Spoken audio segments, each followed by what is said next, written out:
emergency for the first time in about... This is Jim, and Receiving this message. We are Ken Jennings and John Roderick. We speak to you from our present, which we can only assume is your distant past, the turbulent time that was the early 21st century. Fearing the great cataclysm that will surely befall our civilization, we began this monumental reference of strange and obscure human knowledge. These recordings represent our attempt to compile and preserve wonders and esoterica that would otherwise be lost.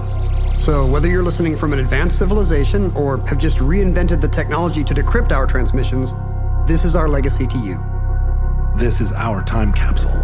This is the Omnibus.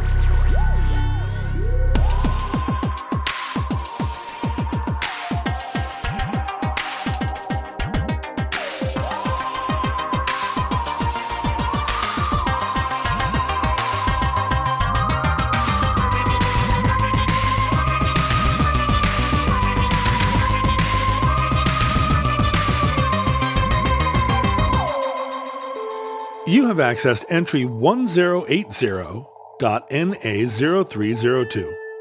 Certificate number 26834. Roller Derby. Bonnie Thunder's now at the pivot line, pushing Rose City's defense into turn one. We've got whistles. Lauren Much knocked to the outside of turn one. Multiplayer block going to go against Tarantula. Now, John, you've got a Spitfire of a little girl. Yep. Who's both glam, but also tough as nails. Right. Have you ever taken the family out to roller derby? Yes. Tell me did you see the local team? Tell me your roller derby resume here. We did. It's only been once, but it was a big success. We went up to see the Rat City Roller Girls at their new place up in whatever, Linwood. Two things. One, they're no longer the Rat City Roller Girls. Oh. They're Rat City Roller Derby. And there's some language on their site about trans and intersex players, which implies that maybe there was some bad feeling over the years that has been resolved with the name change. And also they lost that facility in Linwood. Oh no, where are they now? Oh no, wait. They lost the facility on Aurora, maybe? It was on Aurora Boulevard. It was that warehouse. The one that used to be a furniture warehouse or something back in the 70s. Gentrification has come for roller derby, as it must for us all. You know, right next to that building was the little small bike shop where I got my first Schwinn. No, my first Schwinn Stingray. It was a blue Stingray with a white banana seat, and it was like a little bike shop, right? And it was right next to that roller derby barn. Seattle weirdly still has neighborhood bike shops, but it does not have a roller derby barn anymore because I think they're practicing again after COVID, but they're down in White Center now and they don't have a good permanent space. But I always felt like White Center was way more in keeping with the Rat City vibe than any Aurora Boulevard Linwood's North. not Rat City. It's not. I mean, I'm sure it has rats, don't get me wrong. Yeah, but I think of it more as Cat City or, I don't know, Bat City. Yeah. There are a lot of bats up there. Are there? Yeah, it's a big bat area. When we lived on the north end, I remember the house had been empty for a few weeks when we started moving furniture in it, and the movers were literally dodging rats in the front yard as they carried stuff up from the driveway. No. They were like, "You got a rat issue." That's what you want to hear on moving day. That's awful. Yeah. So Linwood is at least Rat City adjacent. I remember when I used to smoke sitting outside, smoking a cigarette at dusk and watching the rats run across the high tension telephone wires. I was like, that's an impressive feat. Can they do that? Yeah, but Are these like secretive NIM escapee rats? I really wished for a BB gun at that moment, but... Did I tell this on the show the other day? I was looking out the window the other day. We have like a bunch of sparrows and chickadees eating at our feeder. I call them all onen because they spill their seed upon the ground. And underneath... there's a little ecosystem that's formed beneath the canopy of our apple tree rainforest. Where things are growing from the seed? No, because the seeds never actually germinate because a community has formed to eat the spilled seeds. And so down there's like the sparrows and chickadees are eating up above, and down on the ground there's like a towhee, a squirrel, and a rat. All just sitting peacefully, in a little triangle, less than a foot away from each other. Professional courtesy. And it's like the "Hey Sam, Hey Ralph" from Looney Tunes. And they were all living in harmony, like in the days before the flood. I used to watch cats and possums kind of do the same thing, like even eat They out get of the along? same bowl. They get along? I feel like they both recognize one another as, like two attorneys, like on opposing sides. Then they go to the bar afterwards and Maybe handshake. when one of you is a marsupial, maybe you're just like, you know what? This is a whole different niche. Yeah. I don't have to compete with this guy. He's got 13 nipples. I'm eating, like a possum's eating bugs out of the ground, right? And a cat is, I don't know. No cat I've ever known. No, that's not true. I used to have a lot of murder cats. Cats that forage. No recent cats I've known have ever chased a food any bigger than a kibble getting tossed across the kitchen floor. Well, getting away from the urban wildlife of Snohomish County and back to Roller Girls. We should say that that Linwood in Seattle is kind of a classic white flight neighborhood that kind of turned into a suburban hellscape after the war. Still has the nice mall, but is kind of an opioid ravaged exurb now. Just kidding, Linwood. Although close to the water, nice area, but it was it's just an exurb where the freeway, when they built the freeway, they only built it to the north because in Seattle's mind, the South did not exist. It was full of Italians and African Americans, so they wouldn't need a freeway. Seattle was a redlining holdout. It's surprisingly late. Like the express lanes in Seattle's freeway go from the center of town only north. Yeah, they go to downtown. But Linwood was the kind of the furthest you could go on I-5. Now White Center, the ironically named White Center, unlike its name, is a diverse immigrant neighborhood. That's where you go for the good Filipino and Ethiopian food. And but it also has a very strong sort of punk rock / Marxist vibe. Which ties into what has become a modern day roller derby. Yeah, that's right. As we will discuss. There's a real kind of, there's a sort of fisticuffs element to it. There's that wonderful Chinese, like boil a pot crustacean restaurant where that's what it's called, probably. Where it has, come on down to Boil a Pot Crustration. It has the same lighting as a police interrogation room, but and just big picnic tables, and you spread newspaper out, and they just throw a bunch of boiled clams. It's true that crabs. Fluorescent lighting I never thought about this. Fluorescent lighting is a pretty good indicator of like you're about to eat really good Asian food. Yeah, it's weird. We used to go to a restaurant down in the ID, which in Seattle means International District, which is the modern appellation for Chinese Americans. Chinatown. You lost Chinatown, even though it's 98% Chinese still. There was a restaurant called Top Gun, which also felt like a police interrogation room. Well, it's called Top Gun, and it was full of cops. 3:00 in the morning, there were like 60 cops in there, and then us eating sizzling rice soup. I don't get it. I'm going to start a spin-off restaurant called Top Gun Maverick up north. Hello. Now is the time. But so there is a roller rink right in the center of White Center, right? An old roller rink. Yeah, Southgate, I believe, is the name of their new facility where they are practicing. But I don't know what the future of the Roller Girls, Rat City Roller Derby is. Mm-hmm. When did you see them? Was it years ago?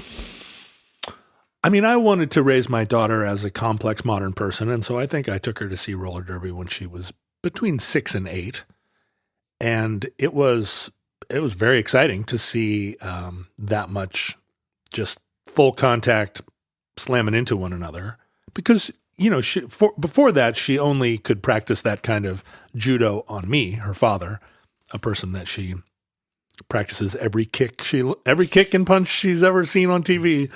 She comes and tries out on me. But this was it's such a good time. There were a lot of people there. It was a pretty exciting contest, but we never went back, and I think part of it was the COVID thing just shut everything down. That's what happened to me. So I had dreams of taking my kids to roller derby, and in fact, when I had read about the origins of roller derby, and I thought, well, this is a weird forgotten history. This is perfect for Omnibus. This has got to go in the vault. But I'll wait till I can take my family to roller derby. And then it was in the off season, and then right as the season was coming back in 2020, everything shut down. And judging by the social media presence of our local roller derbyers, it's waning. It seems a little iffy. I mean, they appear on Facebook every couple months to sell merch, but it's not clear when there's actually going to be a schedule or games. It's pretty good merch. Because they don't have any place to play. Have you ever seen live, like Mexican-style wrestling? Only once in a park down by the Duwamish somewhere, because I think I've said this before, it's Seattle is regulatorily specifically engineered to keep out pop-up wrestling shows for some reason. I don't know if that dates back to the 50s or the 1890s. 1890s, yeah. But I've seen it in a bar, but it was in Everett, which to our listeners is north of Linwood even. If you can imagine such a thing. But not a commuter exurb, but in fact a weird Navy fishing town. Meets Boeing working class. Yeah, a lot of factory line. A lot of Popeye the Sailor Men fighting each other in bars up there. So this wasn't even Mexican wrestling, just a bunch of these guys and No. Whites started fighting, and working whites started punching each other. It was full on like a touring company, and they set up a ring in this big bar. We all, piled in. You're kind of sitting there close enough to the ring that you're getting sweat on you. And they had a full card, like 10 different contests, villains, heroes, masked heroes, hitting each other with chairs, falling on the floor. It was very visceral. This was my first experience with that kind of quasi-combat entertainment kind of a thing. Even though I'd grown up watching a lot of pro wrestling on TV, I'd never seen it in person. And you really do get it when you see it in person. And you can hear the collisions or the simulated collisions. In San Francisco one time, I went to I think, off-book, maybe illegal women's mixed martial arts, like ultimate fighting contest. You just wandered in. You guys have a payphone? Hey. No, I was dating a girl and she was like, we got to go to this. It was in the East Bay, and it was one of those where you drive back and it's just warehouse after warehouse and up a loading dock and through a garage door and into this space. And it was not pretend. They were punching each other and kicking each other so hard, and they're bleeding all over the place. It was gnarly. And I'd never seen like a ultimate fighting contest between men.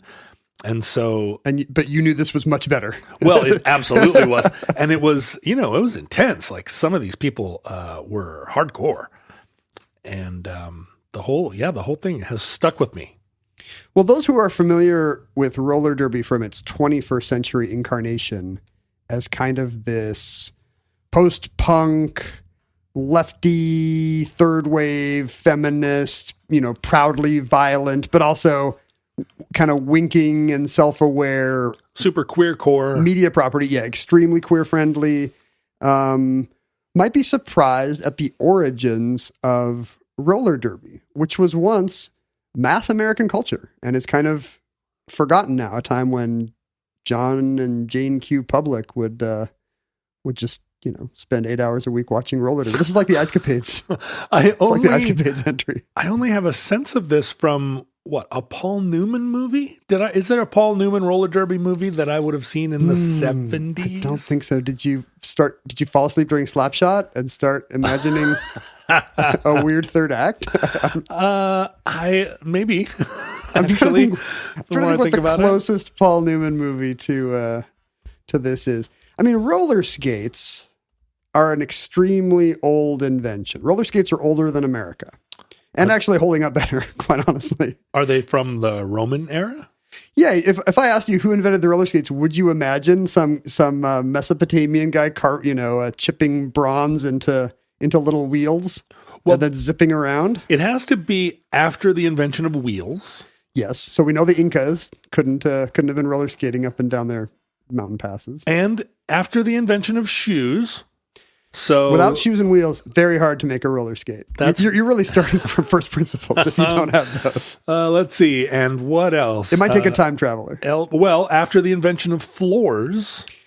You don't want to go on, like I have cobblestones. When my kid had a roller skating brief fascination during which we had to buy some nice inline skates. Like there was almost no Seattle park that would be good enough because even going on asphalt would lead to endless complaints. It's too bumpy. We need to go somewhere flat. It had to be freshly poured cement or nothing. Did you ever roller skate?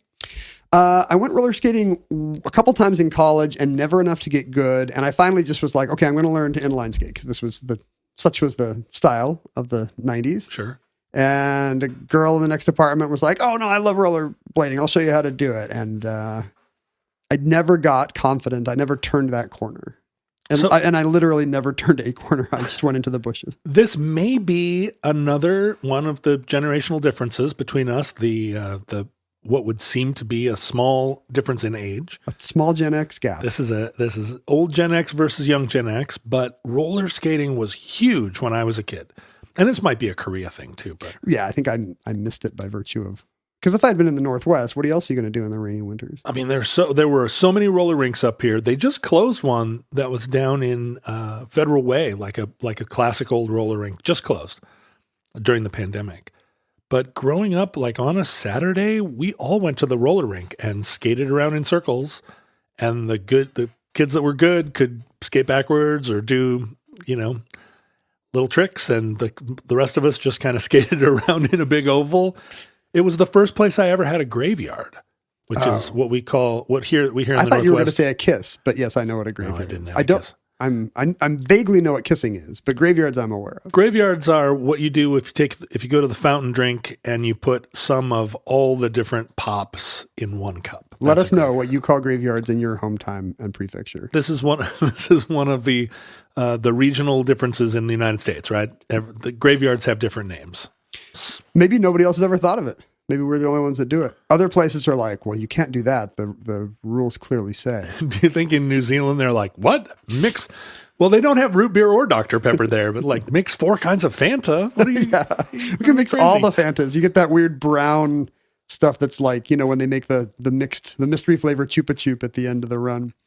But yeah, do you remember Roller Girl, the song by Dire Straits? Yeah, you think of it as kind of a late 70s polyester disco kind of phenomenon. Yeah, Venice Beach. Yeah, so you got like the girl and Daisy Dukes on the boardwalk, but then also maybe a bunch of just suburban teens in polyester, big collars at a rink at night. With a disco ball on a Friday night. And a song by Blondie playing over the stereo. Here's Heart of Glass for couples. This entry in the omnibus is brought to you with the cooperation of Squarespace, the all-in-one platform for building your brand and growing your business online. Want to start a new side hustle or your next big thing? I do. Squarespace has best-in-class templates, and they keep adding more, Ken.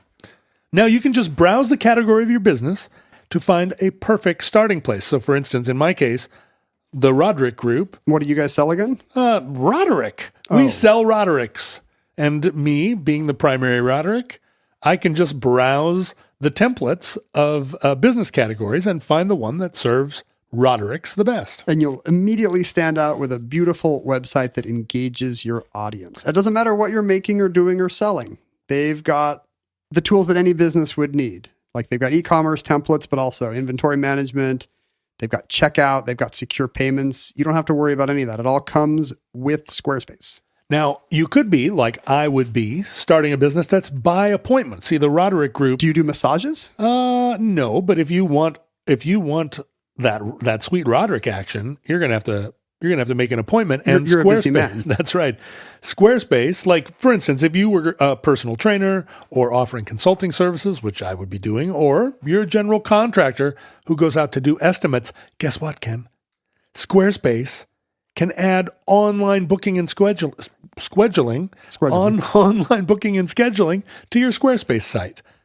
Clients can see your availability and even reschedule. I'm going to do that. I'm going to reschedule my FaceTime with you using your new Squarespace site. Okay, well, here's what you do. You head to squarespace.com/omnibus for a free trial. And when you're ready to launch, use the offer code OMNIBUS to save 10% off your first purchase of a website or domain. 10%? Oh, boy.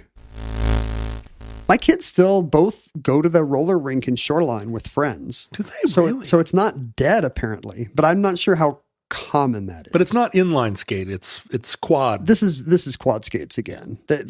Occasionally I'll see one person on inline skates going around Green Lake or something. And of course I'm terrified because those things make her 6'8", and I'm both intimidated and so impressed. I bought a pair of inline skates in the early 90s at an REI garage sale because they were $5. And I was like, why not? And I took to them right away. Oh, wow. Because it felt like skiing. It's the same as skiing. And I skied around on them for, You had poles, weirdly. didn't have poles. Skied around on them a lot until I started going down a big hill one time and realized there's one crucial difference. Friction. Which is there's no hockey stopping, or at least there wasn't, on inline skates. And I had a big crash. I couldn't believe it when the girl who was telling me about inline skating was like, oh, well, you just kind of, you slow down, you can hockey stop, you can turn your knees. Can I? Really? Not really. You have to turn uphill. I mean, if you're really good, I guess, maybe. The invention of roller skating, as you wisely point out, does require both shoes and wheels. It also probably never would have happened without the ice skate. Ice skating predates roller skating. We probably talked about this in our Zyder Z entry. The Dutch have been, ice skating ever since something first froze. Back before climate change, when it was still cold in the winter. Yeah, back when Western Europe would still occasionally freeze. And in 1743, a London theater production wants to mimic the ice skating hobby that's so popular on the continent. Of course. They want to get some of that Dutch winter flavor. How do you do it on the stage? And some unknown genius, lost to time, comes up with the idea that, well, you could make fake ice skates with little wheels on it, and then the cast could zip around. He invented Starlight Express, basically. Wow, he took some wheels off of a train set, or where would you get little wheels? What would be the littlest wheels at the time in 1743? So it's kind of pre-industrial revolution, so there weren't. Yeah, almost. It's not even like you could go to some, you could see, pull apart gears in your friend's big factory presses or looms, Right. When was the ball bearing invented? Oh, wow. The ball bearing was invented in 1794. So there weren't even ball bearings. For 50 years. Whoa. So it's just like little metal or ceramic or clay wheels on axles with no... Yeesh. On whatever imagine the shoes of the early 18th century. Imagine whatever King Louis is wearing. Yeah, not even Victorian like high lace boots, but the funny thing is there's a little community theater in my neighborhood that puts on a Charlie Brown Christmas every year, and they just redo the 25-minute animated special, duplicating everything about the blocking, every sound effect and music cue. Do they have that little girl that does the head shake dance in the dance scene? Yes, all the dances are represented. Every time one of the child actors does some little stutter or odd reading, that they kept in, like the actors slavishly mimic that as well. And then the portentous Linus. Whoa. And they were sore afraid. Yeah, so it's really just kind of an exercise in nostalgia. But, to do the ice skating stuff at the beginning, the whole cast comes out in roller skates and zips around on a floor that's been colored to look like a frozen pond. And that's sweet. That's the effect that gave us the roller skate in 1743. But they didn't catch on until a few decades later, when the greatest Belgian transplant of his day, John Joseph Merlin, presumably a stage name, moves from Huy in Belgium to the United Kingdom and he's kind of a flamboyant, eccentric figure. By day, he's a maker of mathematical instruments. Mm-hmm. He's a tinkerer, but he's like tinkerer to the stars, like he's making fantastic jeweled clocks and, weighing machines more precise than anything the Chancellor of the Exchequer now has. So he's like a celebrity figure. And every time he invents some new clock or scales or a system so the blind can play cards, can play euchre or whatever it is, he holds a big ball and all of London's finest come and ooh and ah over this fantastic new clock. He has a mathematical instrument museum. It seems like he started up the 18th century version of the Magic Castle. Mm-hmm. He opened up some place. He was really playing on the Merlin element of his name, and he opened up a place called the Necromantic Cave. Uh-huh. Your eyes just widened. You know, I don't want to be one of those boomers that's like, why don't we have any balls to celebrate new clocks and necromantic caves anymore? But that sounds pretty fun. It's the early Romantic era, so everybody, all these rich city folks want to get in touch with the sublime and the emotional. And so you can go to Merlin's space where he has weird lighting effects, and he tells you he's got the magic of Ambrosius Merlin, and his mystical powers will show you miracles you've never seen. So the guy's a nut. Yeah. But also by day makes a nutty time, too. Clocks and calendars. So every time Monsieur Merlin wanted to popularize some new mathematical instrument that he'd created, he would throw a ball. Hold some big party. And we don't do this enough. Yeah, every time I've invented a clock, I didn't do anything. No, you were just like, put it on your clock shelf. I just stayed home. Maybe I tweeted about it. And so as a publicity stunt at one point, he decided he would zoom through a masquerade ball on wheeled shoes, similar to these ones that had played the London stage a few decades earlier. Did he reinvent it outside of knowledge of this first occasion? Or my guess is there's some proto roller skate effort in the air. Yeah, like once you've seen shoes on or wheels on shoes, even if it's not a comely college student bringing you your burger and milkshake, you're going to remember down that on the farm. Exactly. And unfortunately his don't work that well. So he zooms through this masquerade ball playing a violin. He doesn't have brakes and he's not very good at it. And, he crashes into a wall and it's kind of a fiasco. But the technology advances through failures like that, as it often does. A Monsieur Petitblad in Paris in 1819 invents the first inline skates. Whoa. So early. But the turning point comes during the U.S. Civil War. In 1863, a New York City inventor named James Plimpton perfects and patents some pretty decent quad skates. And they mount a New York company and send them into the battle against the Confederates. It's funny you would say that, but during World War I, Scientific American actually was proposing that armies zip into battle on roller skates. But surely there would be unaware of the mud. Well, that's what I was going to say. Surely there'd be some infrastructure problems. If you know you have to lay track to get your supply line trains in there, what are you having to lay down to get your roller skating infantry in? If you watch that recent World War I movie that kind of purported to be all just one long shot, 1917, there were a lot of scenes in that movie where it just seemed like there were normal roads that went from place to place. Because the camera's got a dolly sometimes. It can't all be Steadicam. That's very bad for that guy's back. So Plimpton has a brand new roller skate, and he also has a brand new key because he's not just a tinkerer, he's an entrepreneur. He founds the New York Roller Skating Association to publicize his new invention. He opens a rink. Exactly. He opens a rink in Newport, Rhode Island, which was where all the well-heeled that was the place people went to enjoy their summers. So he thought if he could get the rich and famous roller skating on fancy parquet floors, then the battle would be won. He started giving lessons, I assume, to their attractive daughters. And this really catches on. He's able to brand roller skating in much the same way that, graham crackers or frosted mini wheats come to us as a way to keep young men from touching themselves. Oh, didn't work. You didn't know where that sentence was going. Maybe you just weren't eating enough frosted mini wheats, John. Bouncing along. The roller skates became, during the Victorian era, something that a young couple could do together. It was very difficult to touch your loins. Yes, it would not require a chaperone, and yet genital to genital contact, all nearly impossible. Which is, what the manual probably said. Mm-hmm. Do not attempt.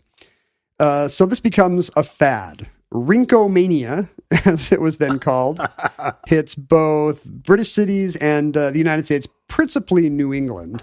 And people so rinks are being built everywhere. People just can't get enough. And the turn of the 20th century was a time of fads and quacks. And so you can predict exactly how this goes. Doctors saying that this is you've got to have this as an important fitness tool, build strong bodies in 10 different ways. Futurists and efficiency experts telling you this is how people will commute to work. There was kind of a proto-Segway movement associated with the roller skates. I already talked about the military minds thinking you could use them to go into battle. You got the religious people thinking it'll keep teens from groping each other. I mean, it seems like there are groping possibilities, right? Your date, slips and trips, and you got to grab them. Or you do one of those trains, like a funk train where you all grab the. Surely that had not been invented yet. Shoot the moon. Well, you have to remember this was a pre-funk era. So are roller skaters actually trying a funk conga train line to barbershop quartet music? Maybe this is where funk was invented. When you've got a funky hobby like roller skating, how could you avoid coming up with those percussion lines? But you're right. There's a certain amount of contact. There's a certain amount of grab ass in roller skating. Yeah. Let's call it what it is. Although if you were wearing a bustle, then you could fall with impunity. Yeah, if there was a bustle in your hedgerow in this instance, it'd be hard to get there. Is that the point of the bustle? Is it a barricade to keep boys away? I always thought it was like a butt enhancer, kind of like Madonna has. But it's both. It makes the boy's eyes go wide like a Tex Avery wolf, but then he can't get at it. There's a cage. It's like one of those cages the Russians are putting on their tanks. If you have the right guided missile, you're going to get in there. So maybe that's the plausible deniability for kids. The grown-ups will let them go roller skating because it seems so wholesome, and yet the whole time they're panting and touching in ways that the Reverend would not approve of. Anyway, an offshoot of the dawn of roller skating is that canny promoters and early, kind of proto-vaudevillians come up with the idea that there should be roller skate endurance events.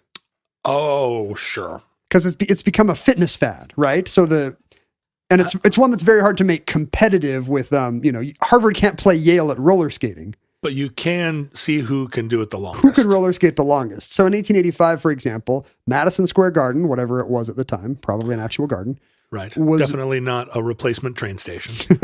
It was booked for 6 days so that people could roller skate. And whoever roller skated the longest won $500. Whoa. Congratulations to Mr. James Cohen of New Jersey or whatever it was.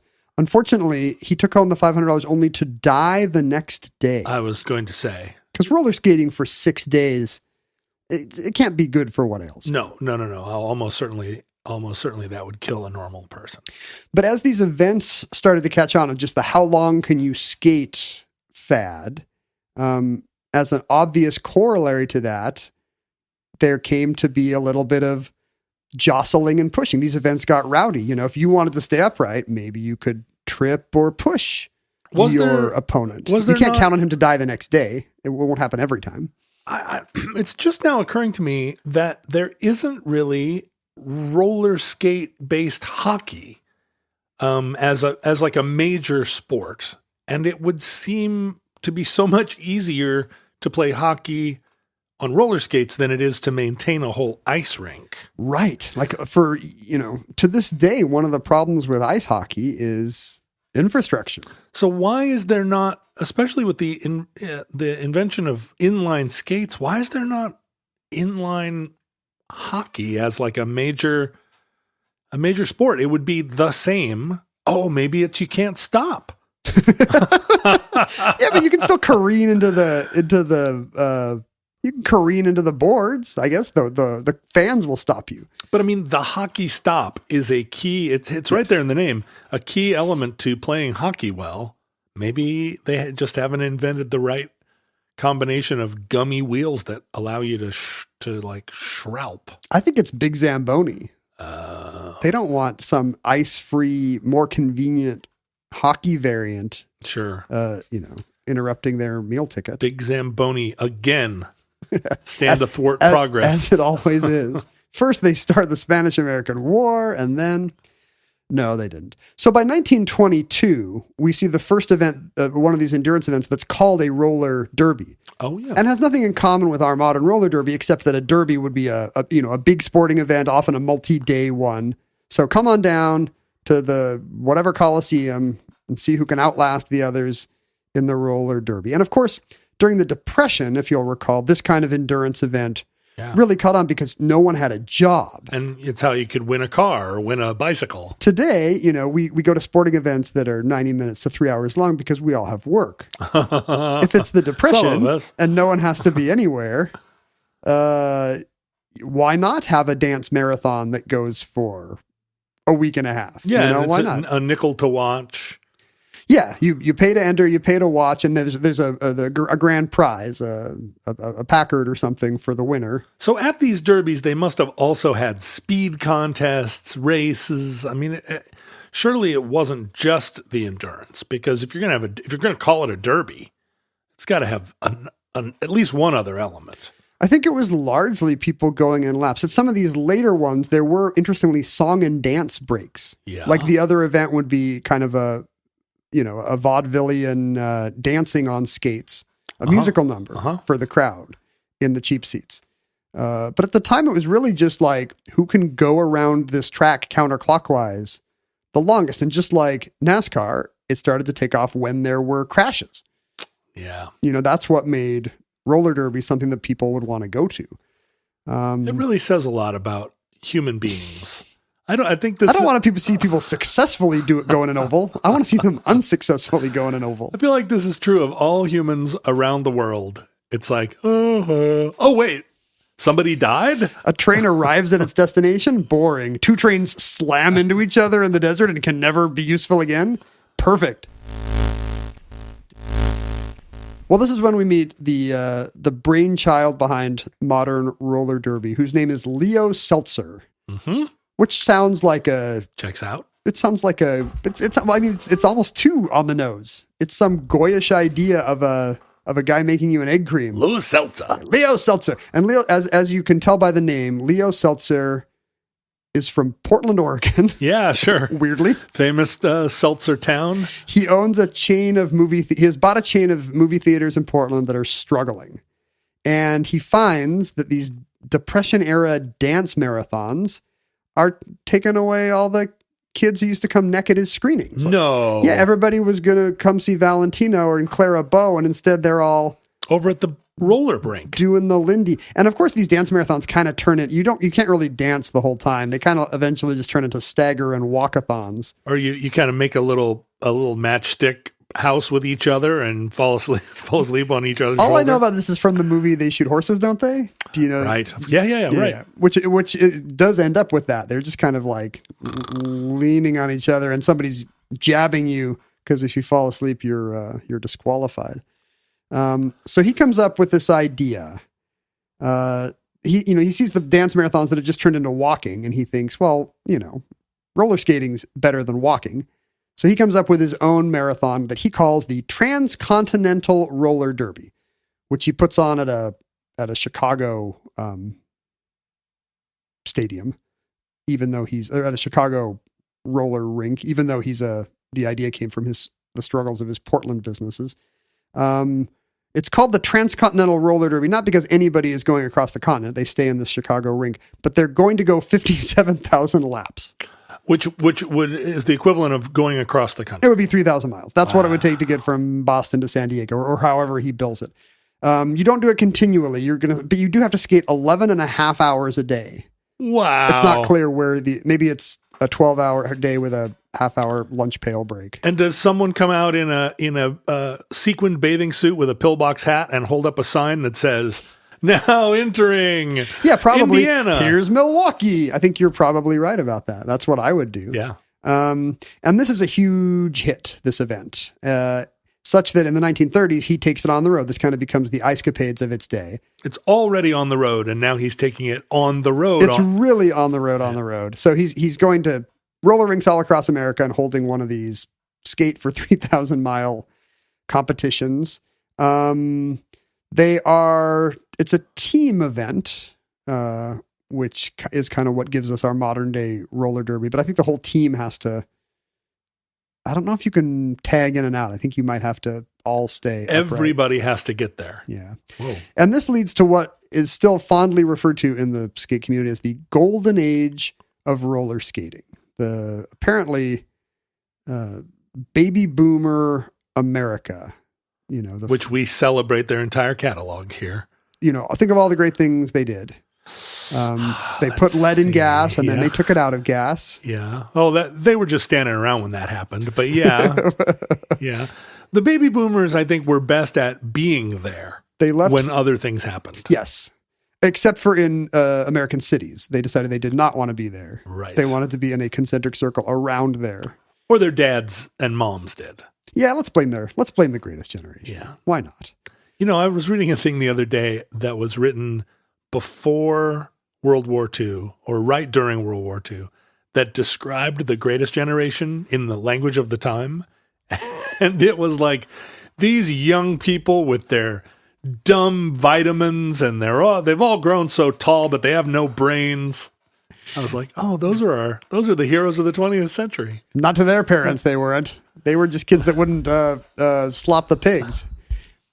During this decade, 5,000 skating rinks are built across America. 18 million people take up roller skating. This is the 1930s? 30s, 40s? I think we're getting into the post-war era. Like what's referred to as the golden age of roller skating is kind of the baby boomers' childhood. Got it.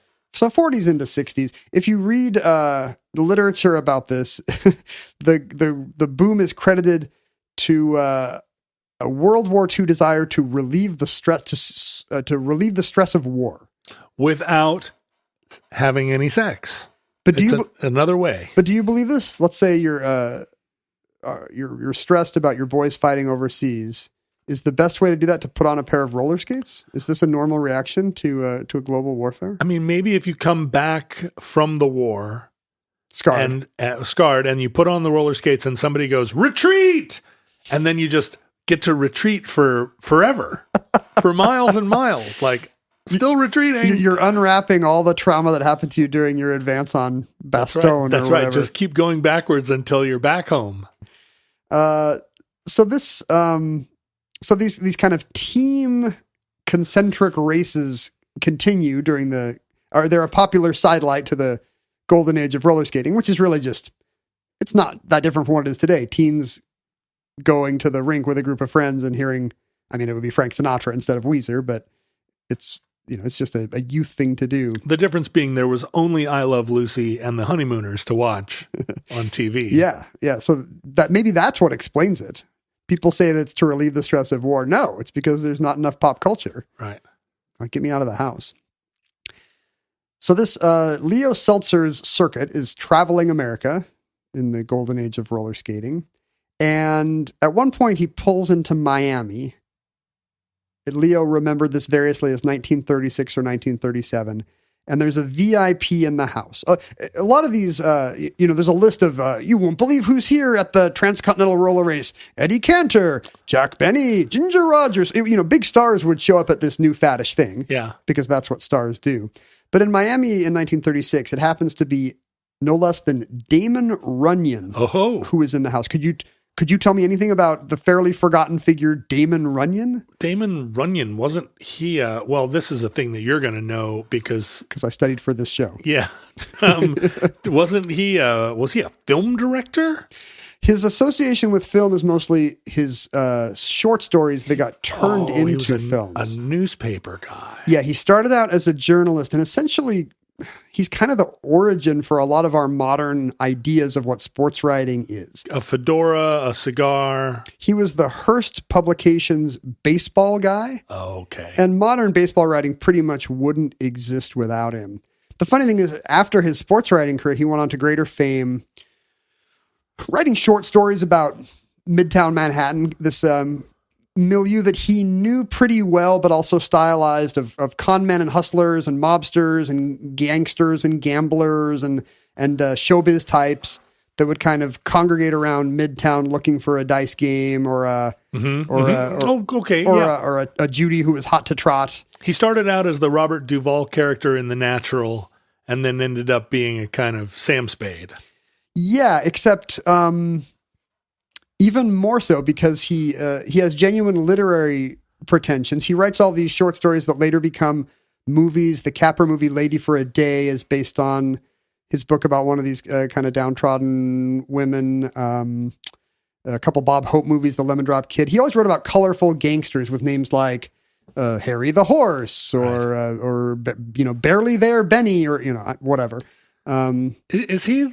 I'm just starting to sit here thinking, is he the one that romanticized being a hard-bitten journalist that affected me so much growing up in wanting to be that character? Like the war correspondent and the downtown, like mingling with the hoi polloi, but writing smart, tough, hard-bitten exposés type of thing? Maybe because he did cover news as well. Yeah. He wrote a famous thing about, I think, FDR's first inaugural.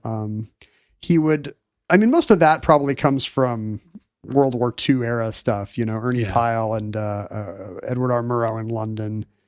But this was a time when that kind of correspondent, a writer, could be the biggest celebrity in America because there'd be no hotter culture than the guy who brought you the news from the war in Europe or the baseball scores. This was as up to the minute as it got. That was Twitter. So Runyon, in the 30s, he is not yet famous for his depictions of Broadway hoods and characters.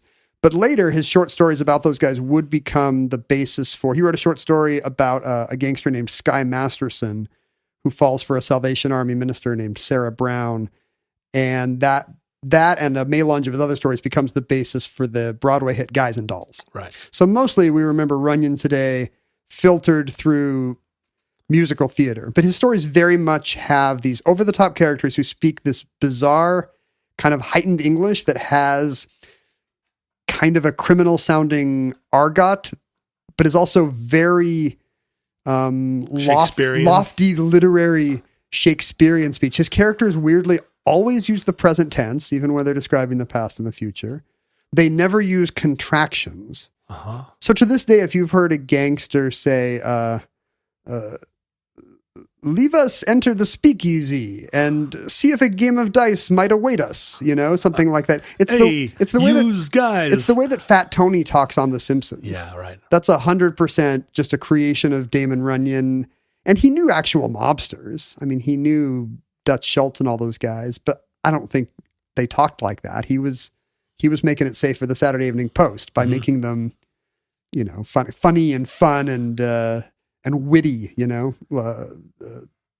sharps and sharks. Maybe making them a little wittier than they were in order to curry favor with them so they didn't come beat him up when he wrote stories about them. That's exactly right. The funny story you told me about all that money you lost at Dice? Well, it's in the Atlantic this week, but don't worry. You seem hilarious. You're super cute and funny in it. Your mom's gonna plot. So Damon Runyon is watching one of these roller derby endless laps, and he's seeing, the kind of the blocking that's kind of started as the teams try to ice each other out and practice some team strategy in order to stay in the lead as they do their thousands of laps. And he says, look, you got something here, leave us go into this bistro and confabulate. He probably doesn't talk like that. Yeah. Why have a 6-day long, super boring around the clocker when you could have something where you get all the action, but tighten it up? Because he comes from the world of baseball and actual successful sports. Uh-huh. And he says, here's what you got to do. And so he sits down over drinks with Leo Seltzer, and no less than Damon Runyon comes up with what are still today the rules of roller derby. 2 teams, only 5 on the track at once, counterclockwise laps, 2 30-minute periods that are divided into these 2-minute episodes called jams. One player on each team is a jammer, who has a special. Today it's usually a star on the helmet, I think. Yep. And like Zonker in football. It's based on Zonker from Doonesbury. Uh-huh. That's what Damon Runyon loved. And the jammer on each team is trying to lap or pass the other 4 blockers, the other players on the other team, So you've got somebody blocking for you, but the same players are trying to ace out the other team's jammer, and you get a point for everyone you pass. If you can pass all 4, that's a grand slam, and the jam ends. There's some complications that may be post-Runyon, where you can pivot to a different jammer at a strategically opportune point. Pass the jam? You can pass the jam to another player that has some kind of a stripe or backup Zonker symbol on her helmet, their helmet. It's not a thing where you carry a little, like a star sticker in your jersey? You don't have to pass any kind of baton, torch, or wand, but there is like a panty, a thing that fits over your helmet with a star or a stripe, which then gets passed if you need to appoint a new jammer at a time when that fits your game plan. Son, you got a panty on your head. 2 of the players will have literally panties on their heads. So it's the whole time you've been talking about it, I've been imagining it counterclockwise. And now you're saying that counterclockwise is that is the canonical direction. The way. And isn't that true of stock car racing and stuff too? You only turn left? Yeah. I don't know why. Why is this? Is there something in you don't want to go the same direction as a clock. It's a sport for rebels and loners. I guess in a car, you are sitting on the left-hand side. If you were sitting on the left-hand side and going around a right-hand curve, you'd always be on the uphill. You want to bring this all back to Napoleon's army or some horse passing another horse in Franco-Prussian in War. Scotland in 1600. How do I connect it? Maybe there is something to that. Like maybe it does come from traffic patterns. I don't know. Except early cars, the driver was on the right, so... So Runyon's version of roller derby immediately takes off and takes the country by storm during the golden age of roller skating, when we are already associating roller skates as a core part of the American good time and night out. There are famous touring teams who go around the country playing this new sport, so you would have favorites. You couldn't wait till this Globetrotter-style barnstorming team came through town. Big arenas would sell out. In 1948, a time when almost no Americans have television, the first, a roller derby circuit makes a deal with New York City TV, and now roller derby is on TV from the infancy of the medium. Huh. So you can't watch it at home because your parents don't have one, but if you're looking in a department store window or possibly in a bar, one of the few things that's on, because it's local and cheap to produce, is people going counterclockwise on roller skates and elbowing and jostling, and it's great entertainment. Is it pretty violent right from the start? Is it like whammo? Or is it mostly just like a bunch of people trying to get up to the front of a concert? It's not all women yet. Mm-hmm. It's largely men. So I would assume it's in line with, leatherhead football. Mm-hmm. So I would not be surprised if it's a pretty violent sport. Not like these, John, not like these millennial snowflakes today. No, boy, I'll say. Well, no. They do. Roller derby would be the exception to that, I guess. But on Twitter, you can't elbow anybody. But this is, pro wrestling has been on, there have been experiments with pro wrestling on TV earlier, but this is right in line with when wrestling starts to take America by storm as the reason to get a TV. So it's not even like they've ripped off this idea of quasi, elbow throwing, quasi entertainment, quasi sports on television. It's really growing up hand in hand with professional wrestling. And, maybe you don't get Gorgeous George if not for the fact that roller derby is big on one coast at the same time pro wrestling is on the other. Now, you are saying something as though this were common knowledge, but I assumed everybody bought a TV in order to watch the news and the Jack Parr show and Leave It to Beaver. Plenty of people wanted to see Uncle Milty. But Texaco Star Theater sold a ton of TVs. Are you saying that pro wrestling and roller derby pushed televisions into living rooms? Yeah. And today it's almost been, because pro wrestling is still very much a going concern, and we remember it from multiple generations childhoods, and roller derby kind of gleamed brightly and burned out. We think of it less. But yeah, it was Gorgeous George and these kind of quasi sports that made Dad want to get a TV, because after work he wanted to open a beer can in the weird old-timey way. Yeah. And sit and watch Gorgeous George beat up some fake Nazi, fake Arab, something offensive. Did you, it's very offensive to beat up fake Nazis. No, it's not, Ken. That's what we do. No, beating up real Nazis is what actual activists do, John. Right. Well, Beating but up fake Nazis doesn't help. fake Nazis are worse than real Nazis. They can't even be Nazis. They give you something to boo at from the stands. Did you go through a pro wrestling phase as a young person? Very much, because I was a product of the Hulk Hogan and Andre the Giant and Randy Savage 80s. Right. And I was a slave to whatever Armed Forces Network put on TV. And guess what young GIs wanted to watch in the 80s? We got WrestleMania like the weekend after. Wow. Even if we got, Cheers and The Cosby Show fully a year late. The Army had its priorities on straight. That's funny because in the 80s, I was really against pro wrestling. Not against, but like so contemptuous of it because I was a ninth grader that carried a briefcase. So yeah, I was way too. But when you made your heavy metal heel turn, you still were not going to listen to watching wrestling with those guys? No, although when I was 18, that Thanksgiving, I spent at a pro wrestling event in Minneapolis because I had nowhere else to go, and someone gave me a free ticket to a pro wrestling Thanksgiving event. Was it like big names, WWF, or was it just some regional circuit? No, it was a big show, but it was it would have been still in that era, but no, there was no Hulk Hogan there. And I went and got some Church's fried chicken or something in a box and carried it in and sat in my seat, and that was my first Thanksgiving away from home. But it was really an event, and the crowd was what you went to see. Was it a big arena? Oh yeah, it was a big arena, but they let you carry in fried chicken. Well, it was the 80s. But the fans really felt, they all had signs, they were screaming. I was kind of blown away by the energy. But you've never been back? To this day, I've never seen pro wrestling live, but I'm a big fan of the art. No, of the two of us, I have seen 2 wrestling events, one big, one small. And you sit over there with your Hulk Hogan sweatshirt on. I've seen one Mexican wrestling show live, and I've never actually been to a big promoter's pro wrestling event. But I was there for kind of the groundswell of the McMahon's kind of reinventing it as mass entertainment. Right. No longer something for weird, sweaty dads, but kids might like this. Did you have a Stretch Armstrong that had been rebranded as a I Vince remember McMahon? Those.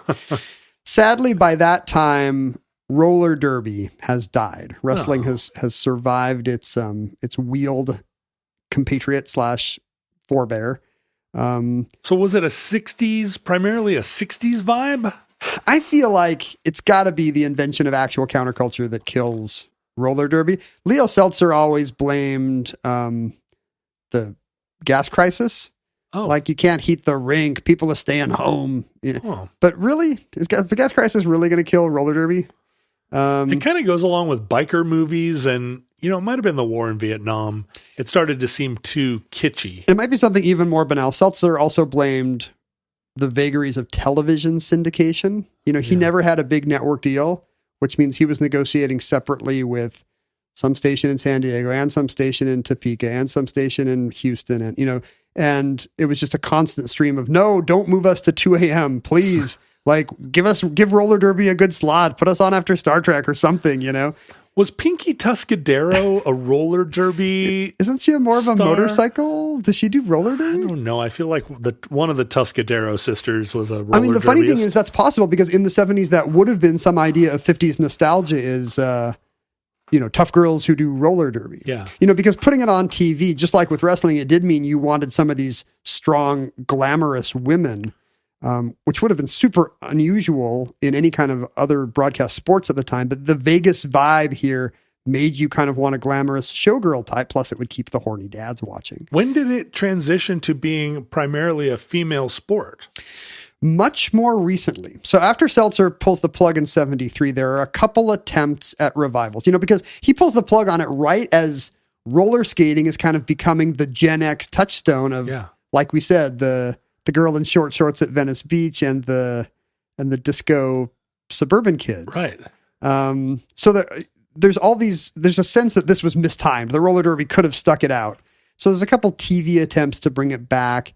In 1990, there's a syndicated show called Roller Games, which tries to amp it up with it's no longer an oval, it's a figure 8. So there's collisions in the middle. You crash. I've seen that. There's a wall of death. There's an alligator pit. They're really American Gladiators-ing it up, if that's a verb. Wasn't there a science fiction movie where it was like combat to the death of some kind? Yeah, Rollerball is a late 70s, 1975, I guess. So it's ironic that right around the time roller derby is leaving your TV sets, it's been reimagined as kind of the Mad Max of the thing of the recreation of the future. And so maybe that's why there's all these attempts to bring it back. There's a more successful one in 1999 where Leo Seltzer's son, Jerry Seltzer, gets a meeting with everything about this is so late 90s, gets a meeting with the Nashville Network, which wants that kind of manly, frat boy, late 90s stuff going on. And he sells them a season of something called Roller Jam, which is very much American Gladiators alike. By this time, the teams are half men and half women. So you have, plus Bugs Bunny, buffed out, big hair blondes of both sexes. Right. And they're going to shoot the thing at Universal Studios Orlando, because Orlando is the center of the entertainment universe in 1999. Right. And you can just imagine the Fred Durst kind of music that's gonna accompany all this on the Nashville Network. I did it all for the premise of Roller Jam is that there's all these fictional teams, the New York Enforcers and the Vegas High Rollers and the Texas Rustlers. They got all these kind of USFL kinds of names. The Washington Generals. And they're not real at all. The whole thing is shot on a studio lot in Orlando. Right. But the skating wasn't great in roller games. And Jerry Seltzer really insisted that these had to be good athletes. But he was not above glamming it up with storylines and rivalries. And, they had learned from the pro wrestling rivalry what would work.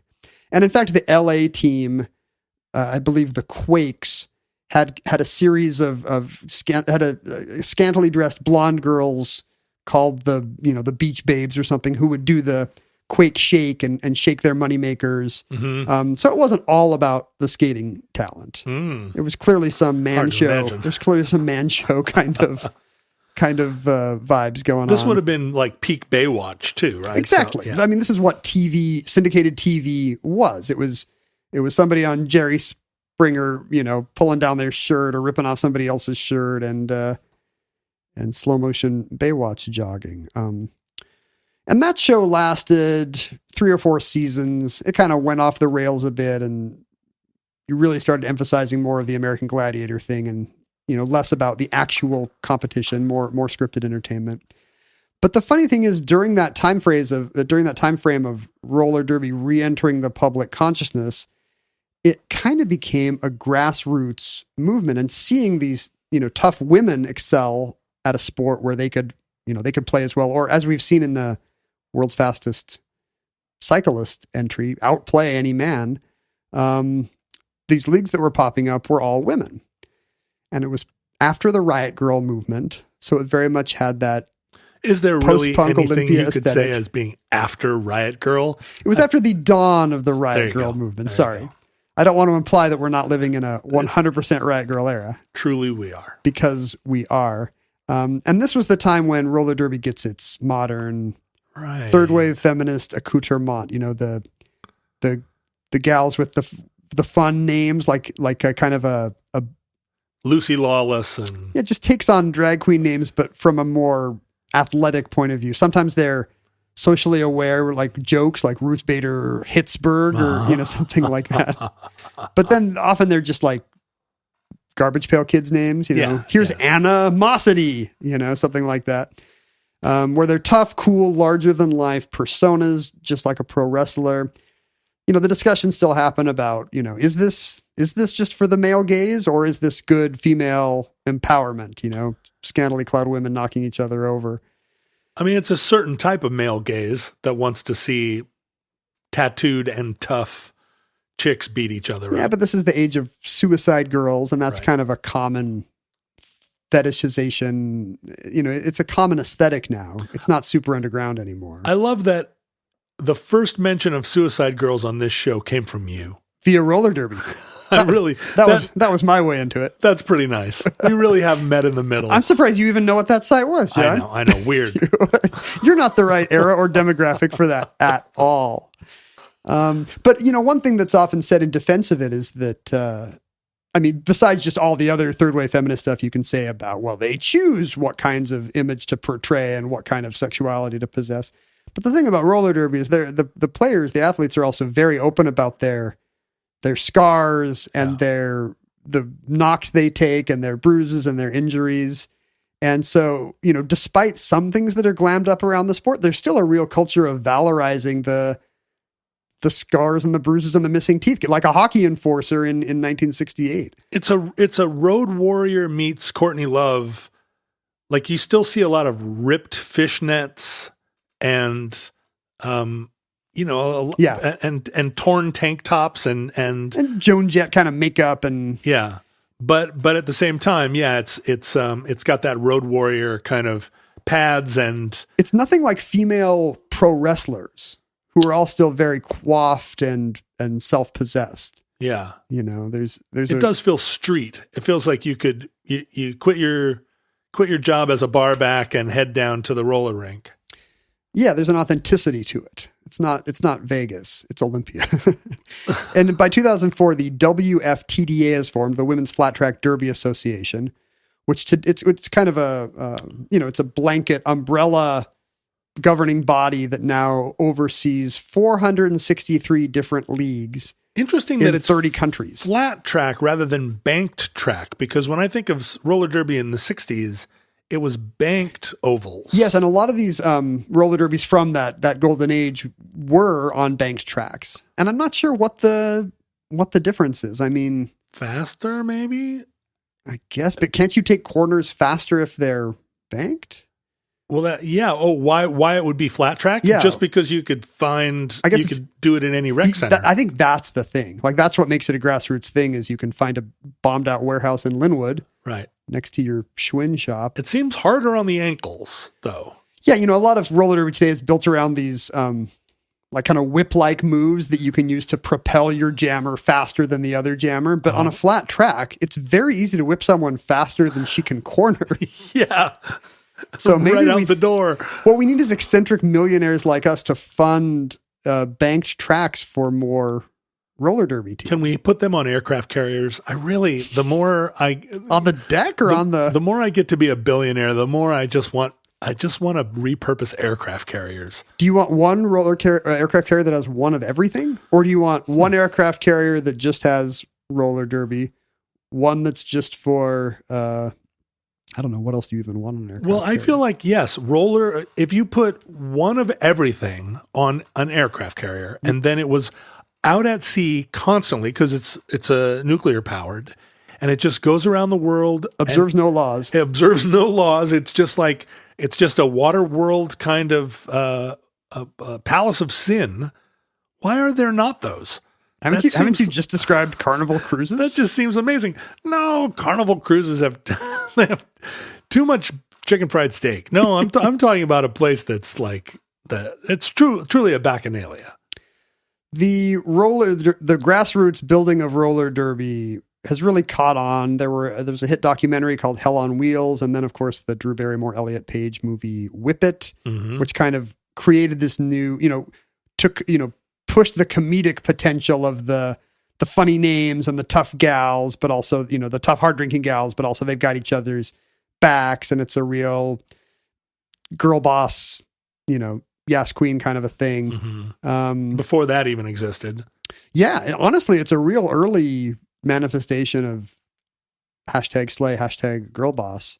Living in the Northwest, I didn't really realize this until today. We're in a real roller derby hotbed. Did you know that Portland's Rose City Rollers won 4 of the last 5 WFTDA championships in 2015, 16, 18, and 19 before COVID slowed their roll? I was aware of it because I have been very closely monitoring the rise of Portland, as you know, for the last 15 years. With your finger on a missile button. I feel, I always was a Seattle booster. And for 110 years, it was really easy to root for Seattle over Portland, because Portland was just a wet spot in the road. But as Portland has become, has asserted itself as a Northwest. They stopped cutting down trees and started up art galleries. Yeah, that's right. Food trucks was what brought them to the fore. Food trucks and the Decemberists. And now we live in a Portland universe. And Seattle just seems like this old-fashioned aircraft carrier, basically, except with no roller derby. It's an aircraft carrier that's already been bought by some Elon Musk type, even worse. And they still have a professional basketball team owned by a Seattleite, but still it belongs to them. And their soccer team is always fighting us. All the cool rock guys we used to like in the 90s moved there. They all moved there and have younger wives now. Their second Portland wives. And, Portland's got cool housing stock, and it's always 10% cheaper than here. So I was aware that as a component of that, their roller derby team, better than the rivals of our Rat City roller girls. Yeah, super. It's just one in many elements that makes me super mad.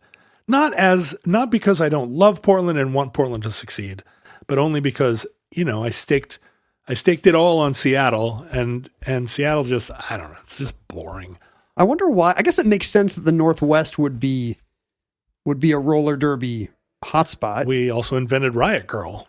We've got the aesthetic. Yeah. We've got no shortage of lesbians. I mean, it's a big queer community, which, right. Is well represented in roller derby, and you can't go outside 9 months of the year. Right. There's a lot of latent violence, pent up anger, right. and frustration. This is where we express all our built-in, our repressed. Yeah, we're exceedingly contempt, polite mostly at the grocery store, but this is where we get to either punch each other or watch people punch each other. So learning that we live in this capital of roller derby and that I've never got to go once, and that it really seems to be foundering after the arena or the facility loss and the COVID-based stoppages.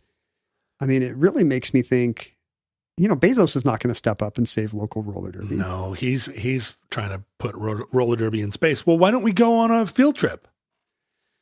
I need to get that Jeopardy job, and I need to save roller derby and the Cinerama and whatever else broke in Seattle. Well, that soul food restaurant on Capitol Hill that I used to like. That's gone. You want to buy Scarecrow Video and turn it and make it into an unassailable institution. Scarecrow Video needs to be protected from the gentrifying train station next door. You want to save the 4 remaining really good bookstores in Seattle. What are the other things that you care about?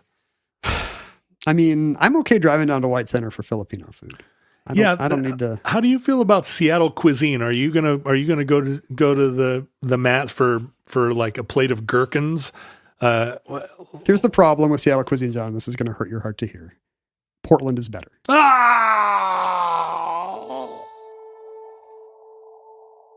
And that concludes Roller Derby.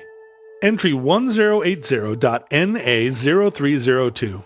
Certificate number 26834 in the omnibus. Futurelings, in the unlikely event that social media still exists in your era, I bet social media for roller derby is pretty great. Although it might just be like attempts to sell t-shirts over and over, right? One short video and then buy our t-shirts. Yeah, I mean, is the social media manager going to be as funny as the person who comes up with all the cool names?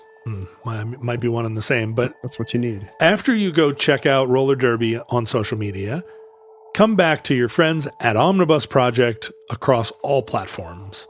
Ken is at Ken Jennings. I am at John Roderick, although I should not be on social media.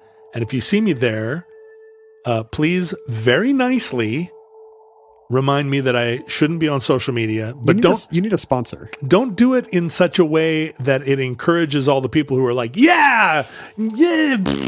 Like, be super gentle and nice and say, I love you, John. You should save yourself. Every time I see you tweet, I'm going to text you and be like, get off of this. Get away from the keyboard. It's bad for you to be there. But I still have lots and lots of tweets there. You can email us at theomnibusproject@gmail.com. We've gotten some pretty good emails lately. What was the one? You sent me one the other day that was, every one you send me is kind of long and weird. Because those are the ones that end, send this to John. I was thinking about the Franco-Prussian War. I apologize for my length and weirdness. Please send this to John. You can go to where Futurelings congregate on the internet by typing Futurelings in and picking the social media location of your choice. You can mail us things at P.O. Box 55744, Shoreline, Washington, 98155. Have we done this postcard from Prague? I don't believe so. I don't Is it know a if we have. defenestration postcard? Maybe. Is one of these places pictured the windows involved? Yes. It's from Bogdan, which is exactly who you want to be. Hi, Bogdan. Bogdan was born in Transylvania. But then, Seems right. checks out. Yeah. Then he moved to lived for 10 years in Vancouver, which probably explains all the severed feet. I feel like a vampire shows up in Vancouver. He's born in Transylvania, but he, by his name, I bet, is an ethnic Hungarian. Correct me if I'm wrong, Bogdan. Possibly, because he's since moved to Berlin. Right, or maybe an ethnic German. Because honestly, a vampire killing women in cloudy Vancouver is such a 90s TV show that he had to leave. I've just been on a road trip from Berlin to Romania via Prague and Budapest, all the way to Cluj, Romania. I'm probably saying that wrong. No, you are saying it correctly. Here's a defenestration postcard bought right across the street from the first defenestration palace, I think it says. It's over the barcode. Love you guys. Thanks for the great stories. No, thank you, Bogdan. What a lovely gesture to think of us when you were doing some defenestration tourism. Cluj, formerly known as Cluj-Napoca, was a Hungarian/German town. What happened to the Napoca? They decided it just was too long. You don't need... The Napoca was a kind of a stapled on. Bogdan, if you are in fact a vampire, we apologize for outing you. Finally, I would like to encourage you to support the show at patreon.com/omnibusproject. You hear us talk about it every week, and a lot of you are like, yeah, I should do that. And then you kind of don't get around to it, which I completely sympathize with. Relatable.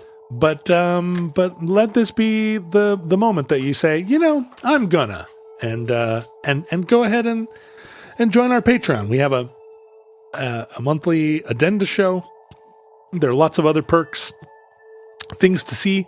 We take photographs of all of our mail. We take photographs. What else do we photograph, Ken? We photograph us. There's a picture of you attempting to touch your toes during the presidential fitness test. Right. Photographic evidence that's the toughest challenge for people our age. And given that we've been doing it for a long time, there's quite an archive of things to explore. Yeah, go see years and years of old adventures. It's like a Dracula's castle of omnibus-related material. So patreon.com/omnibusproject. Listeners, from our vantage point in your distant past, we have no idea how long our civilization survived. We hope and pray that the catastrophe may never come, but if the worst comes soon, this recording, like all our recordings, may be our final word. But hopefully we will bounce back multiple times like roller derby did. If Providence allows, we hope to be back with you soon for another entry in the Omnibus.